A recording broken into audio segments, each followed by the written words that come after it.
నమస్తే. Welcome to Andhra Prabha. ప్రపంచ ప్రసిద్ధిగాంచిన పర్యాటక ప్రాంతమైన పెరు దేశంలో ఘోర విమాన ప్రమాదం జరిగింది. ఈ ప్రమాదంలో దాదాపు 13 మంది దుర్మరణం చెందినట్టు మనకు తెలుస్తున్న విషయం. ఏదైతే నాజ్కా లైన్స్ ప్రపంచంలోనే వింత కట్టడమైన నాజ్కా లైన్స్‌ని ఖచ్చితంగా ఆకాశ మార్గంలోనే చూసే పరిస్థితి ఉంటది. భూమి మీద నుంచి చూడలేని పరిస్థితి.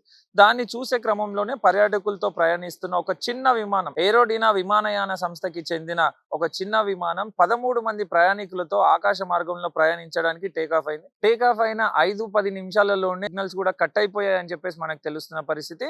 అండ్ ఏదైతే ఏరోడినా విమానం ఉందో దాంట్లో 13 మంది మాత్రమే ప్రయాణిస్తున్నారు ఆకాశ మార్గంలో. చిన్న విమానం అది. సెన్సా గ్రాండ్ కారవాన్ విమానం గాల్లోకి టేకాఫ్ అయిన 5-10 నిమిషాల్లోనే కుప్పకూలిపోవడం జరిగింది. దాంట్లో ప్రయాణిస్తున్న 13 మంది కూడా దుర్మరణం పాలయ్యారు. నాజ్కా లైన్స్ ప్రపంచంలోనే ప్రసిద్ధిగాంచిన యునెస్కోతో కూడా గుర్తింపు పొందిన ప్రసిద్ధి కట్టడాలలో ఒకటి. అండ్ ఈ చుట్టుపక్కల ఏదైతే నాజ్కా లైన్స్ ఉన్నాయో దాని చుట్టుపక్కల దాదాపు విమానం టేకాఫ్ అవ్వడానికి ఒక 4-5 గంటల ముందు తీవ్రమైన గాలులు కూడా వీచాయని చెప్పేసి మనకు తెలుస్తుంది. దాదాపు 40 కిలోమీటర్ల వేగంతో కూడా గాలులు వీచాయని చెప్పేసి తెలుస్తుంది. అండ్ ఏదైతే విమానం ఉందో విమానం టేకాఫ్ అయిన 5-10 నిమిషాల్లోనే కుప్పకూలడం అందరినీ దిగ్భ్రాంతికి గురి చేస్తుంది. విమానం కూడా ఒక ఖాళీ ప్రదేశంలో, ఒక ఖాళీ గ్రౌండ్ లో విమానం కుప్పకూలడం జరిగింది. అండ్ తీవ్రమైన పొగలు అండ్ అగ్ని కూడా వ్యాపించినట్టు కూడా మనకు తెలుస్తుంది. విమానానికి మాత్రం ఖచ్చితంగా ఏదైనా ప్రతికూల వాతావరణమా లేకపోతే ఇంకేదైనా సాంకేతిక లోపమా అని చెప్పేసి అధికారులు తేల్చే పనిలో ఉన్నారు. బట్ ప్రయాణికులు మాత్రం దాదాపు 13 మంది దుర్మరణం పాలవడం జరిగింది. విహారయాత్రకని